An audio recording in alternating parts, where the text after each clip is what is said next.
il sintomo, ma comanda in un certo senso il tempo che vai a dedicare su quell'attività. Questo è molto molto importante perché per tutta la vita puoi andare avanti con questo approccio dicendo fin quando ho dolore io vado avanti e poi se ho dolore mi fermo. Ma qui il cervello, il sistema nervoso non sta capendo nulla perché gli stai dando semplicemente ragione che deve fermarsi perché c'è un problema ai muscoli, c'è un problema alla postura, c'è un problema alle articolazioni, quindi tu con la paura dici mi fermo perché uno così mi ha detto il fisioterapista e due ho paura comunque di andare a rompere qualcosa, a danneggiare qualcosa. Cosa succede se io vado avanti e poi il dolore va ancora più su e domani è ancora più dolore? Non posso andare a lavorare, non posso accudire i miei figli, non posso badare alla casa. Questo è un problema. Invece dobbiamo capire che non c'è nulla da rompere.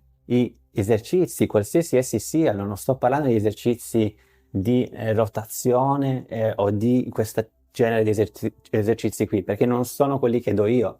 Gli esercizi che diamo noi con l'approccio moderno sono esercizi semplicemente di ripresa delle attività che ti fanno stare bene. Se ti piace fare palestra, iniziamo a fare esercizi della palestra. Se ti piace andare a fare una camminata in montagna, rifacciamo quello. Ti piace fare yoga, rifacciamo quello. Magari semplicemente una camminata sul piano, va bene, però non limitarti e non far limitare i tuoi esercizi fisici dal sintomo, perché il sintomo non ha ragione, non ha ragione. Quindi continui a fare quello che stai facendo, se hai dolore magari ne fai con meno intensità, ma continui a farlo giornalmente.